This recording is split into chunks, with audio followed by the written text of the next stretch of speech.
வணக்கம். அரியலூர் மாவட்டம் ஒடியாரப்பாளையம் அருகே மிகவும் பிரசித்தி பெற்ற அருள்மிகு மகா ஐயனார் சுவாமி கும்பாபிஷேகத்தில் ஏராளமான பக்தர்கள் தரிசனம். இனி விரிவான செய்திகள். அரியலூர் மாவட்டம் ஒடியாரப்பாளையம் அருகே வெண்மான் கொண்டாங் கிராமத்தில் அமைந்துள்ள மிகவும் பிரசித்தி பெற்ற அருள்மிகு ஐயனார் செங்கமலை ஆண்டு மருதியன் கோவில் அப்பகுதி மக்களால் புனரமைக்கப்பட்டு அதன் கும்பாபிஷேகம் தொடக்கமாக சிவச்சாரிகள் கொண்டு கணபதி ஹோமத்துடன் யாகசாலை பூஜைகள் தொடங்கியது. இதனையடுத்து தொடர்ந்து நடைபெற்ற 4 கால வேள்வி பூஜைகள் முடிவுற்ற பின்னர் யாகசாலையில் இருந்து கடம் புறப்பாடு கோவிலை சுற்றி வலம் வந்தது. இதனையடுத்து அருள்மிகு ஐயனார் செங்கமலை ஆண்டவர் மருதியன் உள்ளிட்ட பரிவர தெய்வங்களுக்கும் ஸ்ரீ ஆகிய கோவில் கலசங்களுக்கு சிவச்சாரியர்கள் வேத மந்திரங்கள் ஓதி புனித நீரை ஊற்றி கும்பாபிஷேகம் செய்தனர். பக்தர்கள் கும்பாபிஷேகத்தை கண்டு தரிசனம் செய்தனர். பின்னர் அபிஷேகம் மற்றும் அலங்காரம் செய்யப்பட்டு தீபாராதனை காண்பிக்கப்பட்டது. இதனைத் தொடர்ந்து புனித நீரானது பக்தர்கள் மேல் நெல் பூக்கள் நவ தானியங்களும் பக்தர்கள் மீது தெளிக்கப்பட்டது.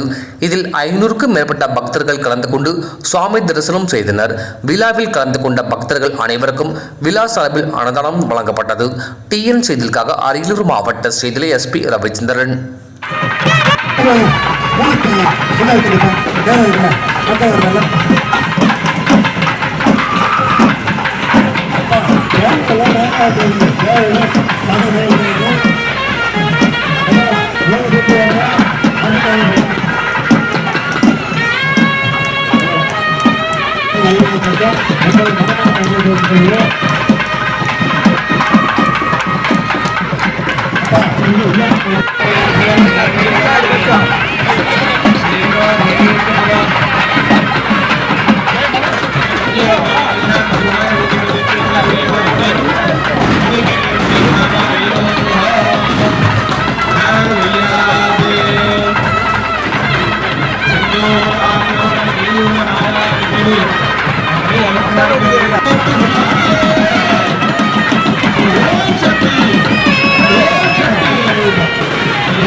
பாஸ்கர் அவங்க வந்து